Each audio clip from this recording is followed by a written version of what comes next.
Hey, Hope. What are you doing, sweetheart? Can I touch you? No? You don't want to be touched? Huh? It's okay. So, we had a whole bunch of people commenting on the Wolfie thing. The dog that you see in this video is Hope. I have quote unquote owned Hope for 5 years now.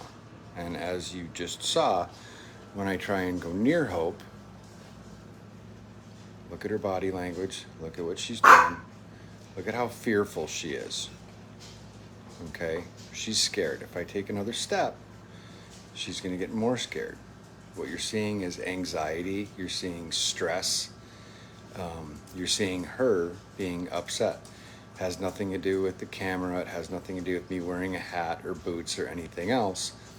Hope was a feral dog that I caught, that she was probably a year and a half when I got her.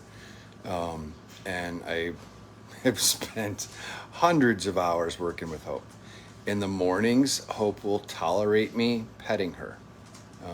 Only in the mornings, only for a brief time, and then after that, she's afraid of me and wants nothing else to do with me. So Wolfie was the same way. Now what I'm going to do is I'm going to try and get... It's okay, Hope.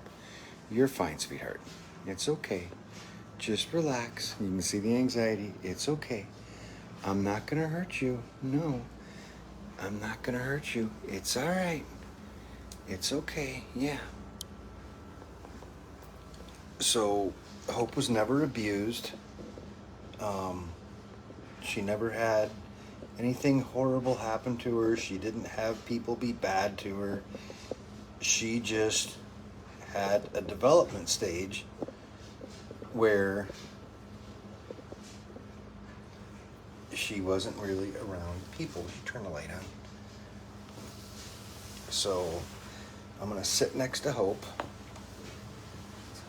It's okay. It's okay. Now you see, she's letting me do this, but she's shaking, okay? So I'm going to stop, and I'm not going to force this on her, all right? I'm not going to force her to be uncomfortable because I have a desire to touch her. When it's winter time, Hope doesn't want to come in, okay? Sometimes she'll come in. Maybe she'll come in for a week. Maybe she'll come in for a day. Maybe she'll come in for a couple hours. There have been blizzards. 30 below, 40-mile-an-hour winds, just brutal out. She doesn't want to come in. She would rather stay outside. So we let her do what she wants and stay outside. I forcibly grabbed her and made her come in when it was super bad out. And when I would do that, she would completely revert. Wouldn't let me touch her at all, wouldn't let me touch her in the morning, wouldn't let me touch her at night. Completely went backwards. She likes Wanda, but if Wanda has to grab her, because she grabbed her during a snowstorm once also and brought her in, and after doing that, Hope wouldn't let her touch her for a week. She will take treats, but you see how nervous she is? She'll take treats, and she'll take them even, like, if I try and give her one, she'll take a treat from me. Here, pumpkin. There you go. Now, I just gave her a treat, but if I try and pet her, you can see lipping, she gets anxious.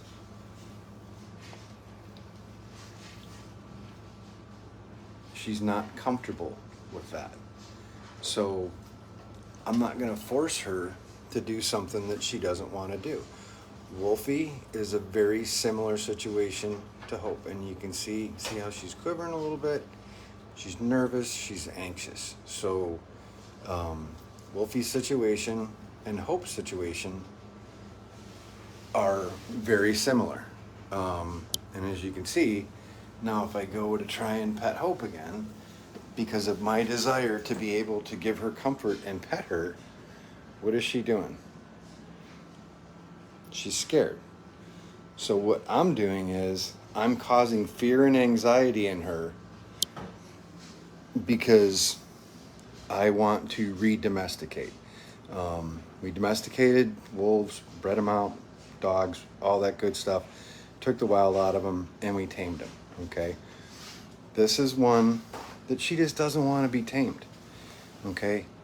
She's Hope. That's her personality. That's her thing. She'd rather be outside. She'd rather not hang around by people a lot. She'd rather be with other dogs. So is it a God complex now that I have to be like, okay, you know what? After 4 years, I still haven't done it. Am I going to try and prove something to myself? Am I going to try and prove something to all of you? Or am I going to choose to not cause her anxiety and let her be right here to where she's okay right now? You see what I'm saying? So with Wolfie, the people weren't mean to him. The people didn't abuse him.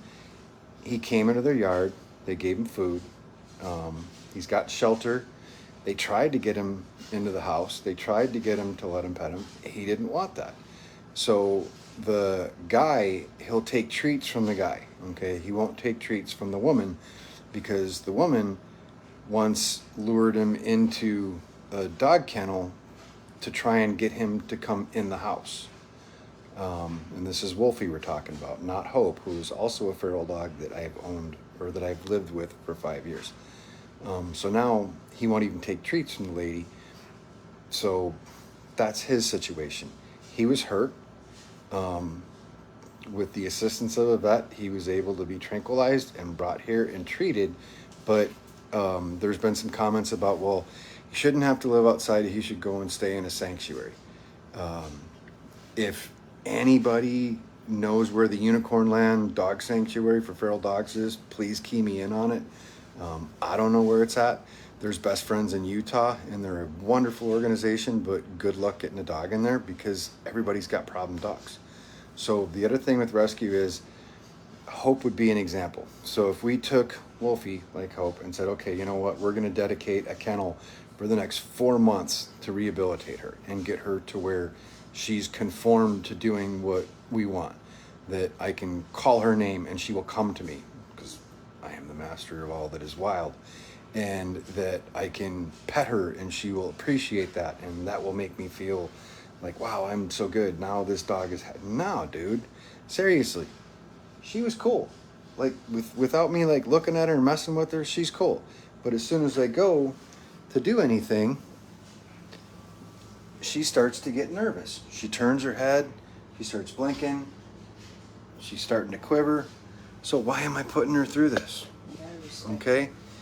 And that's the thing with Wolfie. It's the same deal.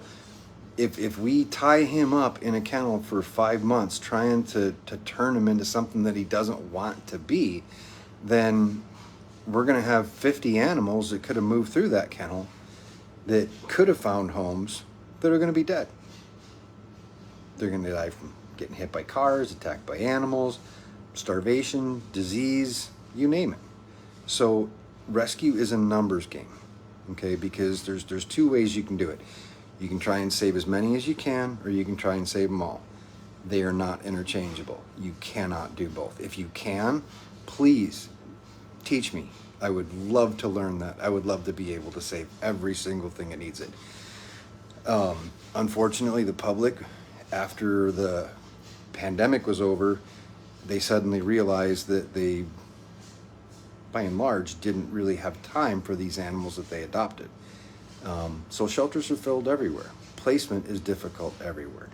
Trying to find someplace to take a normal, well-adjusted dog is difficult.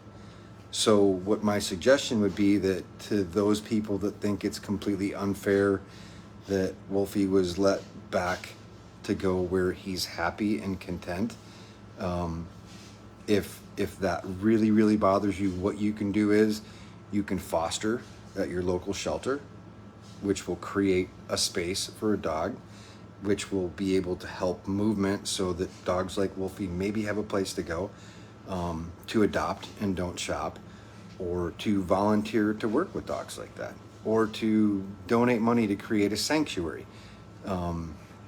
We're building a sanctuary. When the building is done, we're actually moving dirt for it now for dogs like Hope and dogs like Wolfie, but that's 2 years from being done, or 1.5 years from being done. So in the meantime, what we're going to do is make the best decisions that we can with the resources that we have with the big picture in mind of saving the most animals as possible. So yeah, I would love to rehabilitate Wolfie. I would love to rehabilitate Hope, but some dogs are just dogs. You know, and if there's this Asher guy or this whatever, call him up.